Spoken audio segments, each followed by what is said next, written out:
शहरात कर्कश आवाज करणाऱ्या तसेच मॉडिफाईड सायलेन्सर वापरणाऱ्या बुलेट मोटारसायकलींवर जळगाव पोलिसांनी मोठी कारवाई केली। विशेष मोहीम राबवत तब्बल 26 मॉडिफाईड सायलेन्सर जप्त करण्यात आले असून ते रोड रोलर खाली चिरडून नष्ट करण्यात आले। पोलीस अधीक्षक श्रीकांत धिवरे यांच्या आदेशानुसार MIDC पोलीस ठाण्याच्या हद्दीत ही विशेष मोहीम राबवण्यात आली।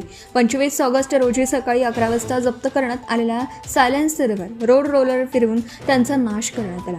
जळगाव पोलिसांनी नागरिकांना आवाहन केलं आहे की कंपनीने निर्धारित केलेले मूळ सायलेन्सर्स वापरावेत।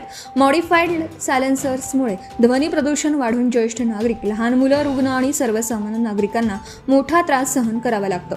पोलिसांनी स्पष्ट इशारा दिला आहे की कर्कश आवाज करणाऱ्या किंवा मॉडिफाईड सायलेन्सर वापरणाऱ्या वाहनांवर पुढेही सातत्याने तपासणी करून नियमानुसार कठोर कारवाई केली जाईल। शांत, सुरक्षित आणि शिस्तबद्ध जळगावासाठी वाहतूक नियमांचं पालन करा आणि ध्वनी प्रदूषण टाळा।